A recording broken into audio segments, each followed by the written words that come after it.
Welcome to the deep dive. Today we're jumping into the sources you've sent us to really excavate the life of, well, an absolutely extraordinary woman.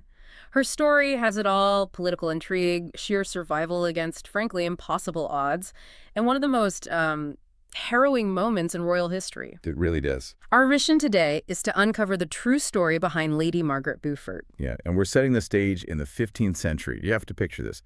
The Wars of the Roses are raging. It's this brutal, constantly shifting chaos. Alliances meant very little, it seems. Very little. Allegiance was temporary. Violence was, well, the ultimate political currency. And to understand Margaret Beaufort, you've got to realize she wasn't just a person. She was a living political asset from day one. Because of her bloodline. Exactly. That specific bloodline, the Beaufort line, was the key. It's the lineage that would eventually somehow get this whole bloody conflict to an end. Yeah. She is, fundamentally, the founder of the Tudor dynasty. Mother of Henry VII, grandmother of Henry VIII. She's the architect, really. The architect of pretty much all subsequent English history. It's huge. Okay, so to really grasp the foundation of her, let's call it extraordinary ambition, her drive, we actually need to start, not with her birth, interestingly, but with the moment that really defined her whole life. That's right. We need to go to January 1457 and forget the image you might have of grand royal courts for a second. We're somewhere completely different. Where are we? We're in Pembroke Castle, a remote, freezing fortress way out in Wales. Okay, paint the picture. Right. Picture this vividly. The sources really emphasize the sheer dread in the air. The castle's cold, it's drafty, it's built for war, not for childbirth. Definitely not. Inside, there's a chamber. It's poorly lit, sputtering candles casting these long, flickering shadows, and echoing through the stone walls, you hear the sounds of a battle, horrific internal battle. And at the center of it, It's Lady Margaret Beaufort. She's 13 years old, barely more than a child herself, and she's screaming. just 13, and the people around her, the physician, the midwives, they knew this was bad, right? They knew it was lethal. The sources are quite clear. Her body, her pelvis, it just hadn't developed enough. She was physically incapable of delivering the child she was carrying. So this moment, right here in this freezing castle room, this is where the future of England, the Tudor dynasty, is quite literally being torn from a girl's body. Torn is the right word. It's an act of dynastic sacrifice, pure and simple. And the irony is just staggering, isn't it? It's the ultimate irony.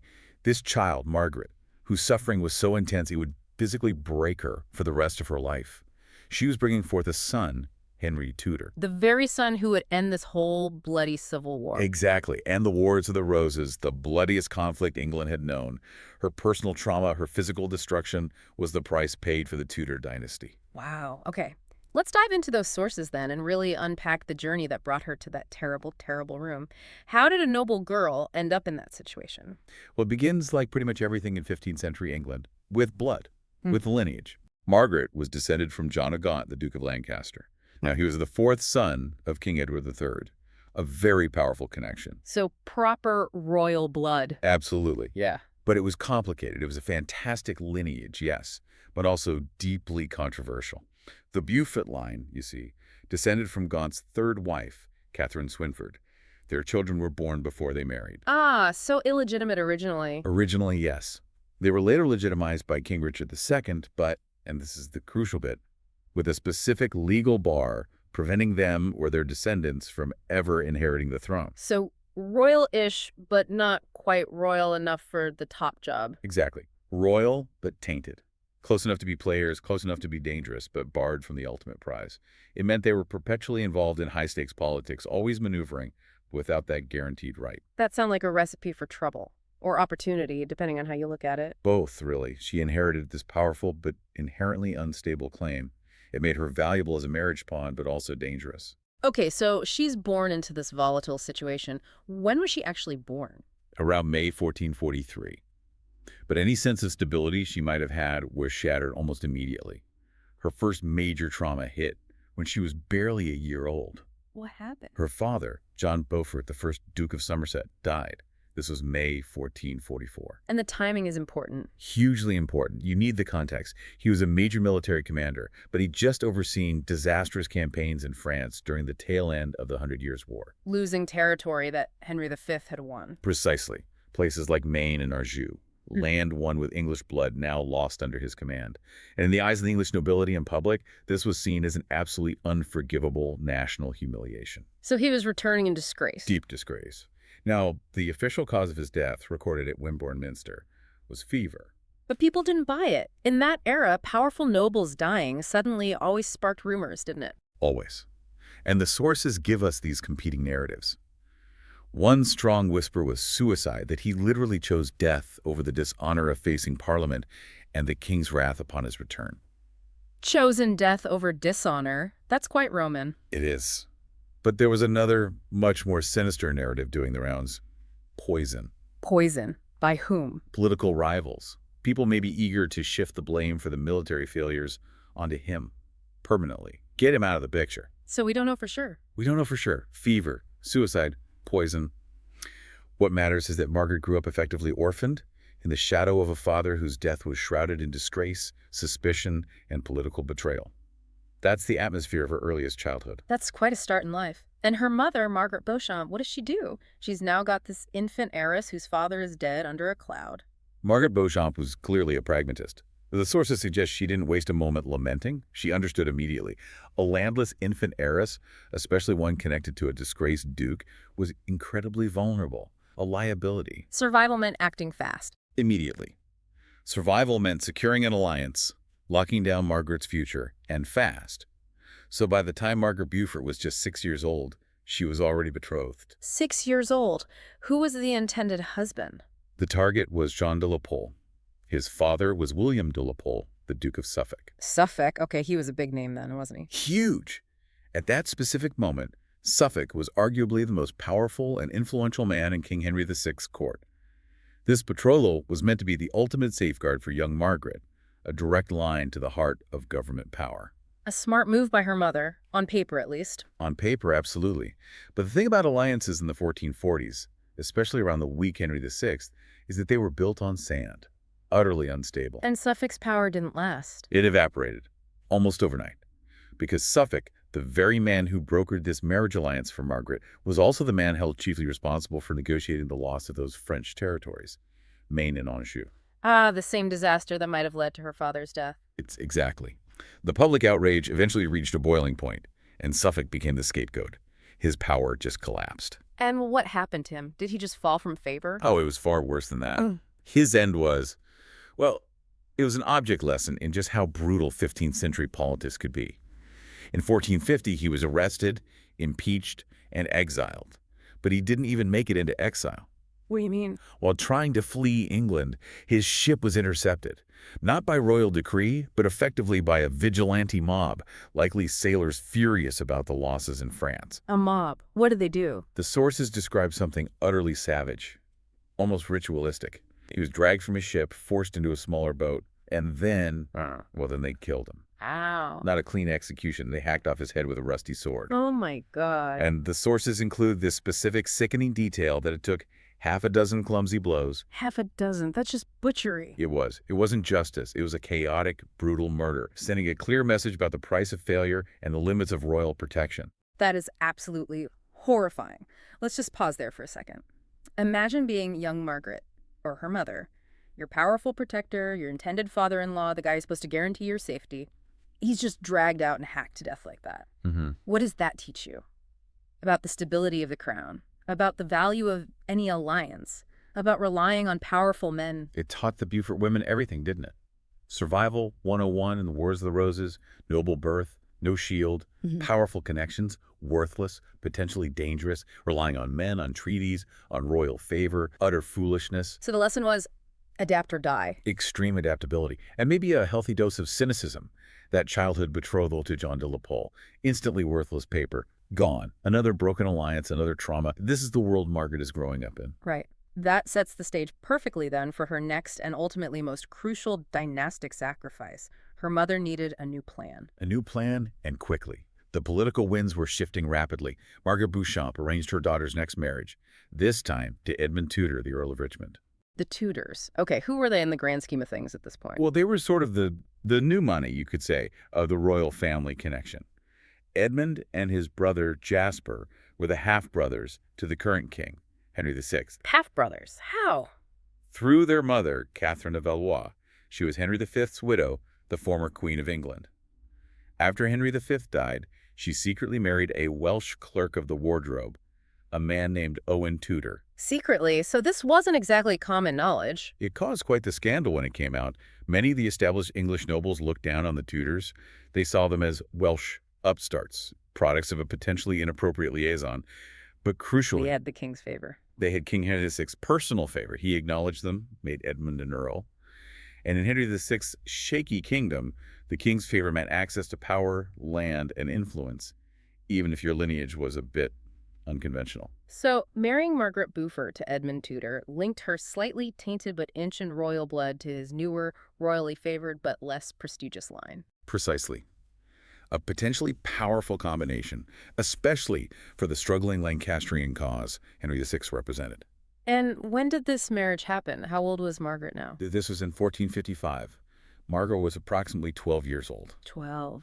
And Edmund? Edmund Tudor was a man in his mid-20s. 12 and mid-20s. Okay. And the sources, they really emphasize the dynastic imperative here, don't they? Oh, absolutely. There was no concept, none whatsoever, of waiting for physical maturity or personal readiness or anything like that. The Wars of the Roses were properly kicking off. The Lancastrian side, Henry VI's side, desperately needed heirs. They needed to secure the future. So the marriage? The marriage was, according to all reliable sources, instantly consummated. At 12. At 12. Oh. Regardless of Margaret's physical readiness, historians generally agree, looking at her later life and writings, that this wasn't just uncomfortable or unpleasant. It was a significant trauma. Something she never spoke of. Never directly spoke of, except, perhaps, through its devastating physical consequences. It was, fundamentally, a business transaction.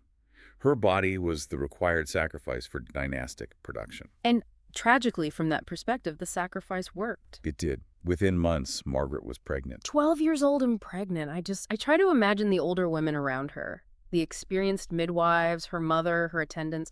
They must have been caught, surely, between relief, thank God, a potential heir, and absolute terror for the child carrying it. Oh, absolutely. Childbirth was incredibly dangerous, even for fully grown, healthy women in the 15th century. Mortality rates were sky high. For a 12-year-old whose body clearly wasn't ready, the odds were terrifying. Deep, deep anxiety must have hung in the air. And that concern was entirely justified, wasn't it? Entirely. And just as she enters this incredibly perilous phase of her life, pregnant and vulnerable, the fragile stability she'd bought with her body, it gets snatched away again. What happened to Edmund Tudor? In the autumn of 1356, while Margaret was heavily pregnant, Edmund was out campaigning for the Lancastrian cause against Yorkist forces in Wales, and he was captured. Captured by the enemy, where was he held? He was imprisoned in Carmarthen Castle, a notoriously grim and inhospitable fortress in Yorkist hands. And he didn't last long there. He didn't. He died in prison in November 1456. The official story, the one put about by his Yorkist captors, was that he died of the plague. The plague. Convenient. Extremely convenient. And while plague was certainly endemic and killed many contemporary chroniclers, even those not overtly Lancastrian noted the, let's say, suspicious speed of his decline. So, foul play suspected. Strongly suspected. The speed of his death, combined with the fact his captors apparently refused him access to any neutral physicians or even his own people. It raises a huge historical question mark. Was this convenient plague, or was it convenient murder disguised as disease? The Yorkists certainly had a motive. A massive motive. Eliminate a key supporter of Henry VI, and crucially, eliminate the father of a potential rival heir growing in Margaret's womb. It makes cold political sense. So let's recap. By November 1456, Margaret is 13 years old. She's heavily pregnant. She's just been widowed, her husband either dead from plague or, more likely, murdered by the political enemies who now control much of the country. And the realm is fracturing. Civil war is breaking out everywhere. She's isolated, vulnerable, and carrying the child who represents the future hope of the Lancastrian claim to the throne. It's an almost unbelievably precarious position. Who could possibly protect her? Her only shield, her only hope, came from Jasper Tudor, Edmund's younger brother. Jasper. Right, he stepped up. Immediately. Jasper was loyal, intelligent, and crucially, he understood the extreme danger Margaret and the unborn child were in. He knew they couldn't stay in England, couldn't stay anywhere near the center of power. They needed to disappear. So what did he do? He made the immediate, decisive call to take her far away from the fighting, far from Yorkist reach. He took her to his own stronghold, Pembroke Castle. Back to Pembroke, the place where we started. Exactly. This remote fortress perched on a limestone cliff overlooking Milford Haven in the far west of Wales. That sounds like a sensible escape, getting her out of harm's way. But hang on, she's heavily pregnant. It's late autumn, early winter. How did they even get there? It must have been an absolute ordeal. The sources don't dwell on the journey, but you have to imagine it. A 5-day trek, at least. In her condition. In her advanced pregnancy. Likely traveling in a rough, horse-drawn litter because riding would be impossible, over frozen, rutted roads, maybe snow, in the depths of winter. Crossing Wales in winter. They'd have to navigate swollen, possibly frozen rivers, avoid known bands of armed men loyal to either side. It would have been incredibly slow, uncomfortable, and dangerous. Pembroke Castle offered safety because of its remoteness, its defensibility. But getting there? That was a trial in itself. And that trial, that grueling journey, brings us right back to the moment we opened with, the harrowing birth. Winter 1456 to 57, inside Pembroke Castle. And the sources really paint a picture of the physical misery. Ice literally forming on the inside of the stone walls. Drafts everywhere, every sound, the wind howling outside, footsteps on stone, and soon her screams magnified by the architecture. And Margaret, just 13, barely able to walk by this point, carrying this immense burden. Not just a baby, but the weight of a dynasty. And the fear must have been palpable.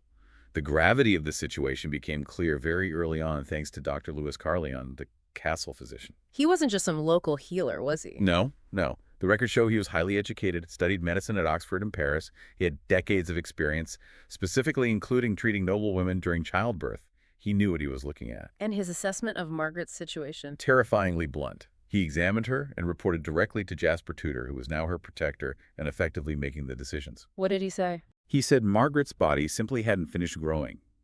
Her pelvis hadn't fully developed, her hips were too narrow to allow a natural birth, especially as the baby seemed large and wasn't positioned well. So straight up, this wasn't going to work normally? No. Carleon's conclusion, recorded in near-contemporary accounts, was stark. The birth would be dangerous, perhaps fatal, for Margaret. Oh, man, that puts Jasper Tudor in just an appalling position, doesn't it? He's got the hopes of the Lancastrian line, this potential heir inside this child woman.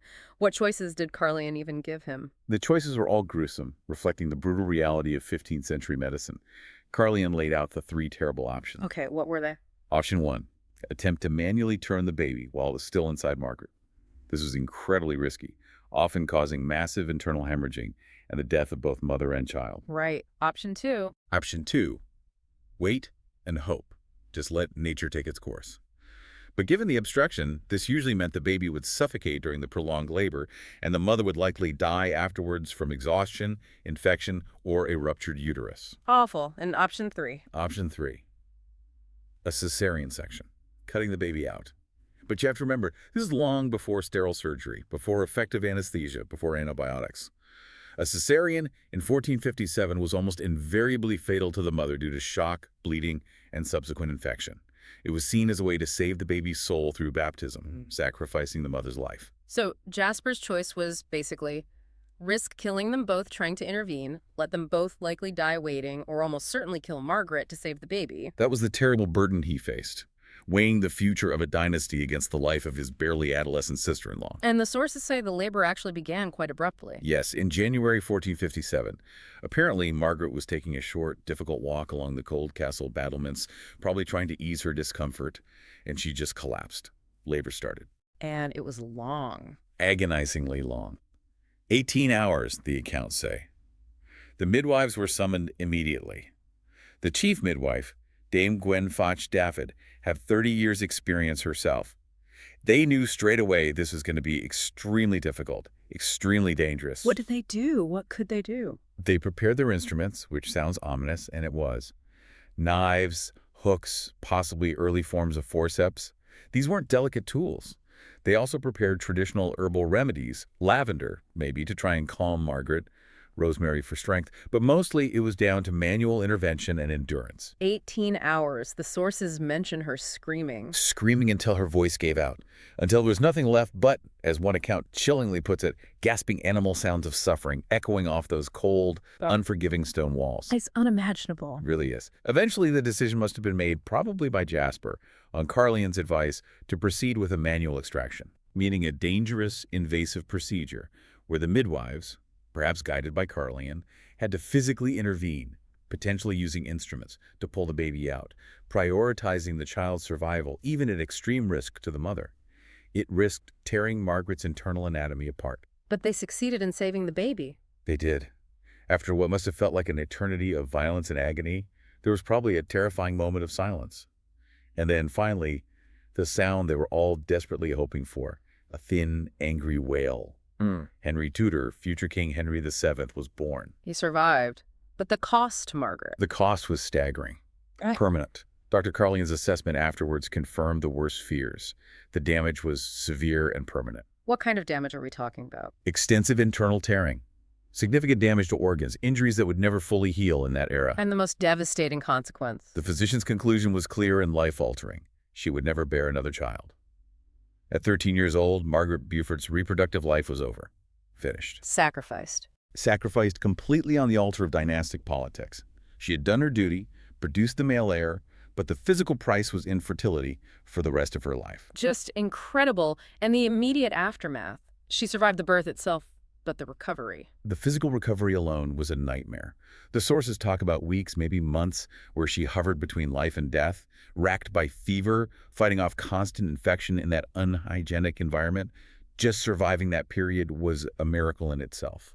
But the sources also point to a deeper cost, don't they? The psychological cost. Yes, and this seems to have manifested quite profoundly both immediately and later in her life. How so? Immediately, there are accounts of severe nightmares, night terrors, and perhaps more revealingly, a deep, lasting phobia of physical touch. Even the gentlest handling by her attendants apparently made her flinch violently away. That makes sense after such a physical violation. Completely. And what's fascinating and also deeply tragic is the potential effect this had on her relationship with her son Henry. How do you mean? All sources agree she loved him desperately. He was her entire focus, her reason for being, the justification for her suffering. But psychologically, it seems she may have struggled to separate his physical presence from the memory of the violent, agonizing pain that brought him into the world. So complicated love from the very beginning. Deeply complicated. Love mixed with trauma. And this complicated dynamic, this blend of fierce maternal devotion and the shadow of her own suffering, arguably became the engine driving her relentless, cold, calculating ambition for the rest of her life. Her body was broken, yes, but the sources are clear. Her spirit was, quote, unshattered. Absolutely not shattered. Tempered, perhaps. Hardened like steel. Which brings us neatly to Section 4, the transformation. She's lying there recovering in Pembroke Castle, 13 years old, permanently injured, but she recognizes immediately, doesn't she? Her son is the future, but she's a landless widow. They need protection. Now. This is the pivot point. This is where Margaret Beaufort stops being purely a victim, a pawn, and starts consciously becoming a player. She begins to shed that role. And displays this incredible maturity. A sharp, cold maturity that just completely belies her age. She seems to have understood, almost instinctively, that in this brutal world, where physical strength or traditional female roles were denied her, her greatest weapon had to be her mind, knowledge, strategy. If she couldn't fight physically, she'd fight intellectually. Precisely. And this is where Jasper Tudor becomes absolutely crucial again, not just as a protector, but as a mentor. He became her tutor. That's a fascinating detail. What was he teaching her? She already knew Latin and French, presumably. Oh, yes, she was well educated for a noblewoman of her time. But Jasper taught her something different. He taught her statecraft, the brutal mechanics of power politics. Like what, specifically? How to read people, how to gauge loyalty or deceit in a nobleman's face, in his words. How to conduct complex diplomatic negotiations using coded language. How to understand the intricate, constantly shifting web of alliances and enmities that define the Wars of the Roses. How to manage estates, finances. Practical politics. Applied politics. She became, by all accounts, an incredibly astute student of power, driven by that absolute burning necessity. Protect Henry. Survive. Prevail. And at the same time this political education is happening, she throws herself into religion. Headlong. The sources describe what seems like an almost extreme religiosity developing during this recovery period and continuing throughout her life. Oh, extreme. Hours and hours spent in prayer, kneeling for so long apparently that her knees were sometimes raw and bleeding. She wasn't just reciting prayers, she was memorizing vast swabs of Latin scripture, studying complex theology with an intensity that seems almost desperate. And why? What do historians think was breathing this? Well, this is a really crucial point for trying to understand Margaret's psychology. The strong consensus among historians is that this intense, almost obsessive piety served as a vital coping mechanism. Coping with the trauma. Exactly. Coping with the trauma of the child marriage, the horrific birth, the physical damage, the loss of her husband, the constant danger. Religion offered a framework, a way to impose divine order and meaning onto suffering that was otherwise just random, brutal political violence. So if God allowed her to suffer so terribly, it must be for a purpose. Precisely. Hmm. I was chosen for this suffering, therefore I must be chosen for a great destiny. It reframes victimhood as divine selection. It gives purpose to the pain. But did this intense religious devotion make her passive? Did she just pray and wait for God to put Henry on the throne? Not at all. And this is where her pragmatism kicks back in, possibly guided by the castle priest at Pembroke, a man named Father Meredith. What did he teach her? There's a suggestion in some accounts that he taught her a key principle. Prayer without action was empty, but action guided by prayer could move mountains. Ah, so it fused her piety with her political education. Perfectly. It gave her piety a practical, almost ruthless edge. She didn't sit back waiting for divine intervention. She came to believe, it seems, that she was the chosen agent of God's will. And if she was God's agent, then whatever ruthless political action was necessary to fulfill that destiny, putting Henry on the throne was not just justified, it was divinely mandated. So her faith becomes the engine, the unwavering justification for her ambition. Exactly. That potent fusion of divine mandate and cold, calculating political strategy is what fuels the next phase of her life. Section 5, the long game. Right. She's recovered somewhat. She's got this fierce intellect and this driving faith, but she still needs immediate practical protection in the world. She's still a young widow in a war zone. Absolutely. Her next move had to be strategic. In 1458, barely a year after Henry's birth, she married again. Who was it this time? Sir Henry Stafford. He was the younger son of the powerful Duke of Buckingham. Stafford. Was this a love match or another strategic alliance? Oh, purely strategic. Given her physical state, more children were impossible, so it wasn't about heirs. It was entirely about safety and political utility. And Stafford was a Yorkist sympathizer. Wasn't that dangerous for her, the mother of the Lancastrian hope? It was a calculated risk. Stafford leaned towards the Yorkists, yes, which actually offered Margaret a degree of protection during this period when the House of York was largely in control under Edward IV. But he wasn't a die-hard fanatic. He was known as more of a pragmatist, someone interested in stability.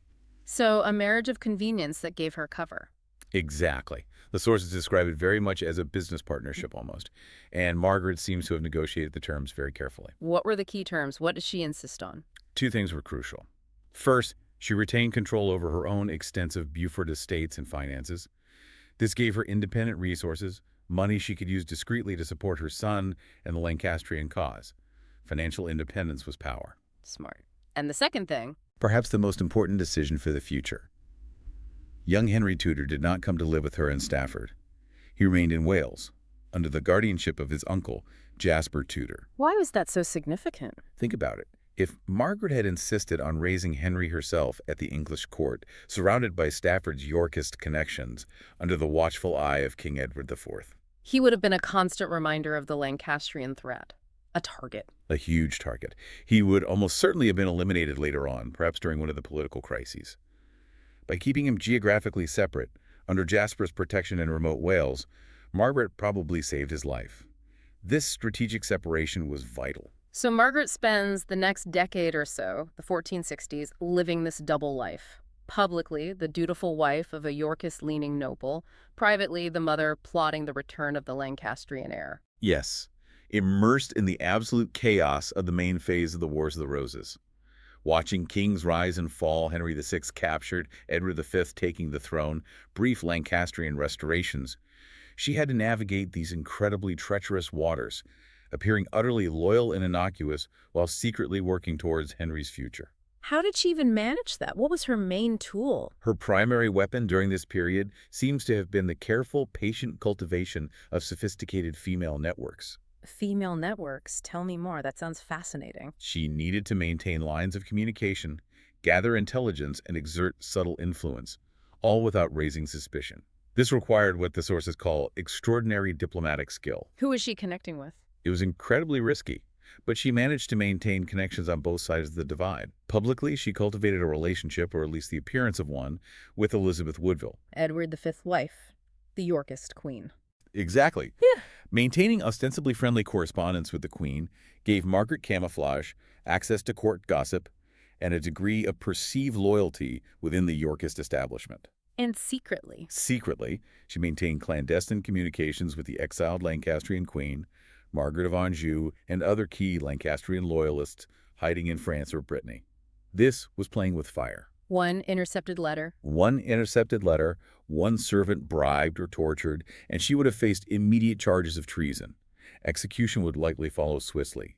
The level of constant vigilance and deception required must have been immense. But this strategy, this long game, came at a huge personal cost, didn't it? The continued separation from Henry. A tremendous ongoing personal price. Henry remained in Wales with Jasper. He was growing up effectively as a stranger to his own mother, as one historian puts it. How often did she even see him? Maybe once or twice a year, if that. Brief, carefully managed visits. It must have been agony for her. So her maternal feelings, her love for him, had no normal outlet. None. Her entire maternal drive, all that frustrated instinct, had to be channeled into these coded secret communications. The sources suggest she poured effort into carefully coded messages, perhaps hidden within books she sent him, or conveyed through small symbolic tokens. Seemingly innocent correspondence about mundane matters might contain hidden instructions or reassurances. Living in constant anxiety. Constant anxiety. Paying informants not just for political news, but simply for updates on Henry's health, his safety. Was he even still alive? The emotional labor involved in maintaining this decades-long facade of quiet loyalty while secretly plotting high treason and desperately worrying about her distant son. It's hard to fathom. But this dangerous balancing act, this constant vigilance, it held until 1471, and that year everything changed. The whole political calculation shifted dramatically. 1471 was the watershed year. The Lancastrian cause, which had flickered back to life briefly, was finally definitively crushed. Two decisive battles, Barnet and Tewkesbury, both catastrophic defeats for the Lancastrians. And crucially, at Tewkesbury, Edward, Prince of Wales, the son of Henry VI, the last direct male heir of the House of Lancaster, was killed. The direct line was extinguished. Wiped out. Suddenly, the political map looks entirely different. So what did this actually mean for Margaret and for Henry?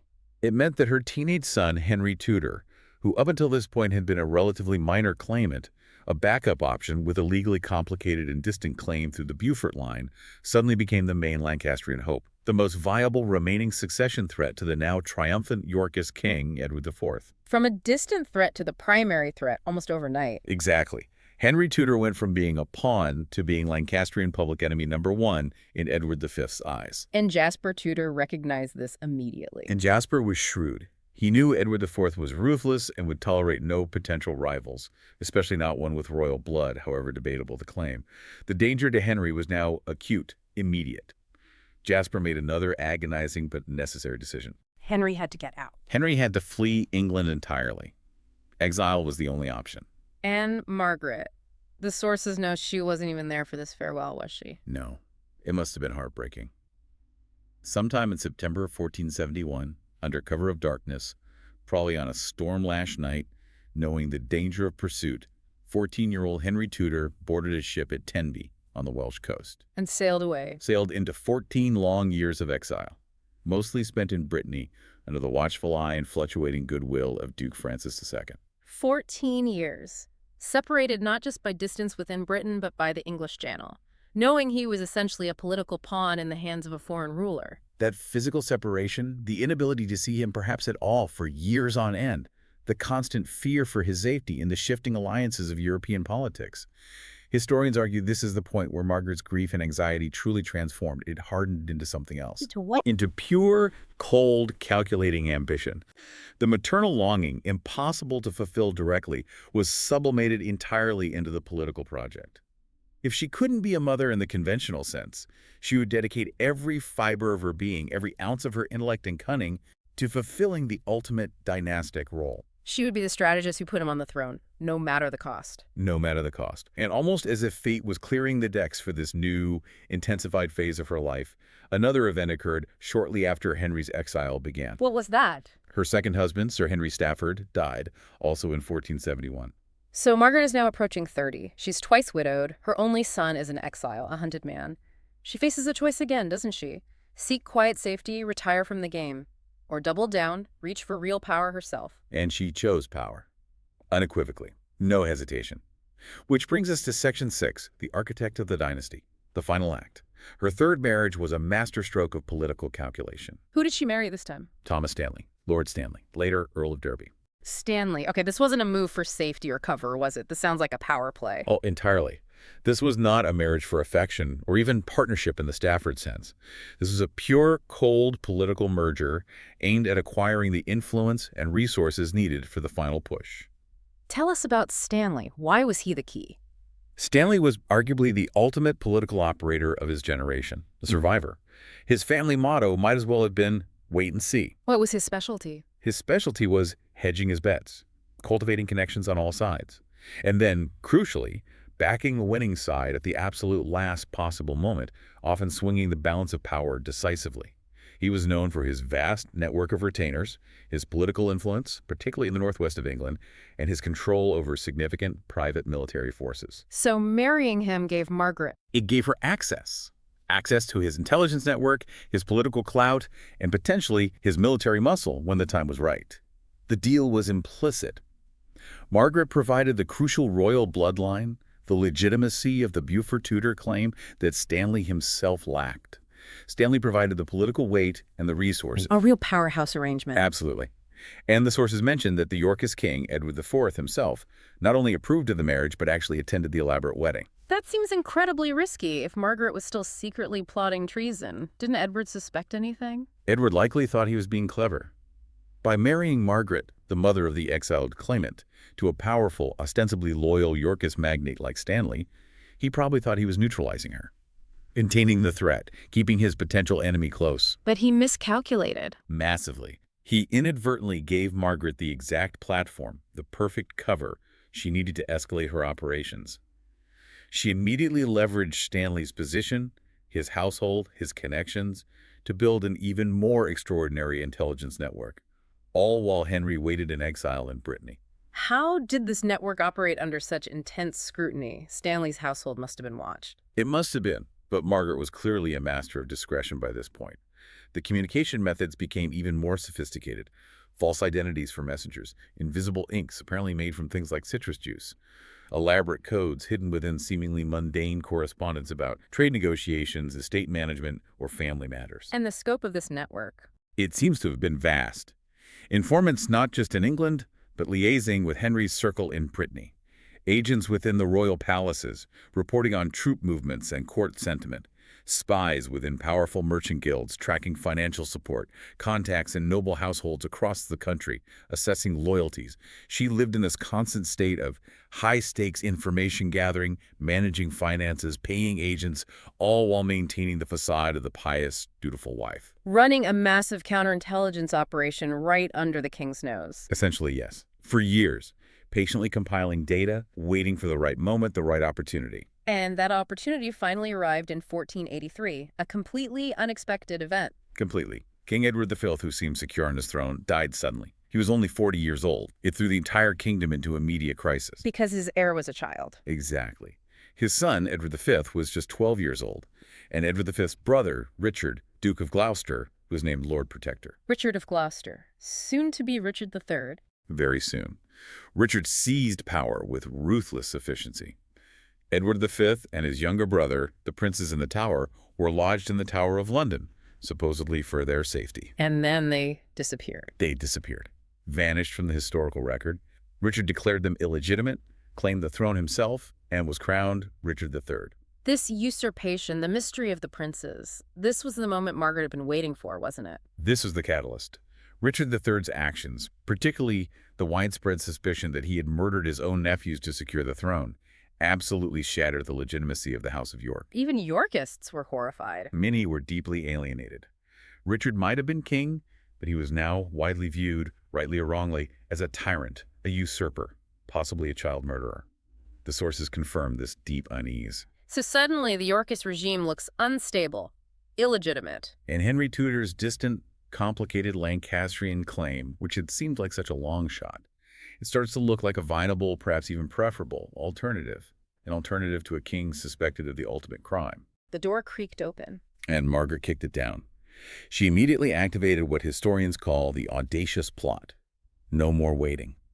What did this involve? Working furiously with other disaffected nobles, crucially, Bishop John Morton, who was also in exile, and the Duke of Buckingham, whose family Margaret had married into via Stafford, she planned a two-pronged attack. Coordinated from England. Coordinated largely by Margaret herself from London.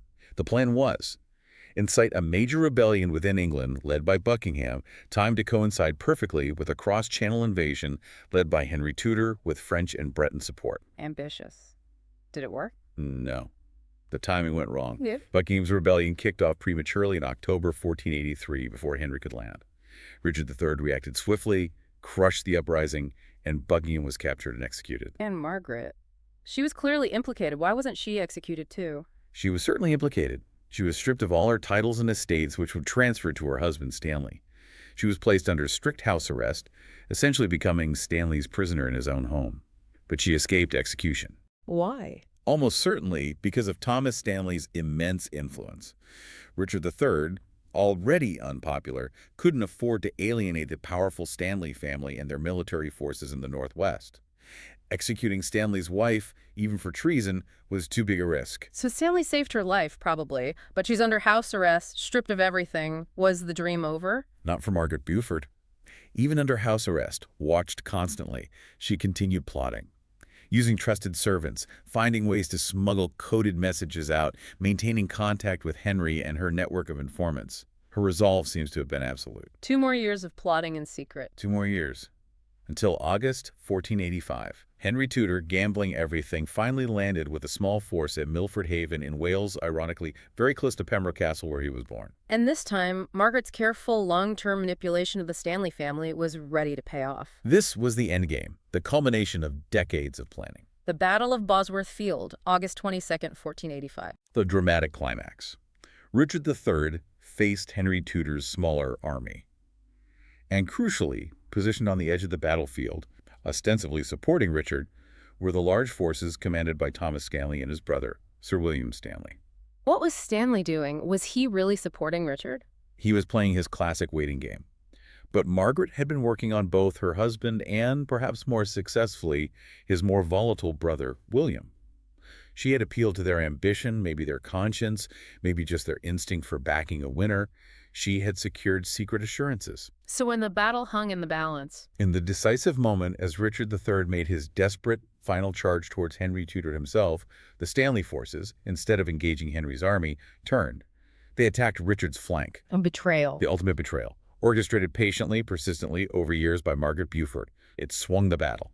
Richard III was overwhelmed, pulled from his horse, and killed fighting in the mud. The Wars of the Roses were over. Essentially over. Henry Tudor was proclaimed King Henry VII on the battlefield. And Margaret Beaufort? Margaret Beaufort, after 28 long years of separation from her son, after decades of plotting, danger, and sacrifice, she was no longer a landless widow, no longer a suspected traitor under house arrest. She was. She was granted the title, My Lady the King's Mother. She wasn't queen, but she was, without dispute, the most powerful and influential woman in England. Her son was king. Her ambition, her life's work, fulfilled. Utterly fulfilled.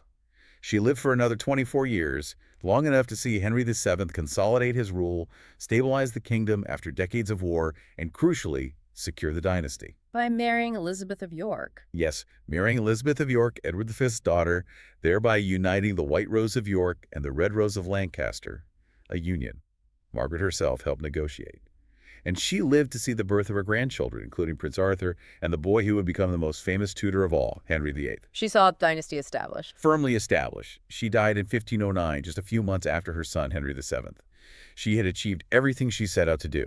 When you look back at her life, the final calculation is just Staggering, isn't it? It really is. She sacrificed her body, literally broken in childbirth, to give England a potential king. She sacrificed her direct experience of motherhood, living separated from her son for almost his entire youth, channeling that love into political necessity. She sacrificed her personal comfort, her safety, arguably her happiness, all for this single-minded dynastic ambition. And her tomb in Westminster Abbey reflects this. It does. The Latin inscription explicitly acknowledges her piety, her lineage, but also her incredible achievement, implicitly built upon this foundation of extraordinary sacrifice. And I think, the true depth of what she achieved, the sheer scale of her will, is only really understood when you connect that iron ambition, that relentless political maneuvering, directly back to the specific horrifying trauma of her youth. The birth at Pembroke. That horrific birth at Pembroke. She was the child mother whose body was broken, who was denied the conventional path of noble womanhood through multiple heirs. That forced her, didn't it? It forced her to rely entirely on her intellect, her strategic mind, her spiritual conviction to forge her path and achieve her destiny. Without that trauma, she might have just been another noble wife. Possibly. Wealthy, influential perhaps, but maybe not the ruthless architect of history she became. Yeah. The suffering seems to have forged the steel. Which leaves us, and you the listener, with a really provocative thought, doesn't it? We know the end result. She became the king's mother, the revered founder of a dynasty. But if you stand today at Pembroke Castle, and the wind still howls across those ancient battlements, can you perhaps still hear the faint echoes of that long-ago scream? The sound of a 13-year-old child in agony bringing forth the future of England? It makes you wonder, doesn't it? What kind of terrifying strength is forged in the fires of such suffering? And what does it truly, truly cost a person to turn maternal love, that most profound human instinct, into pure, effective political gold?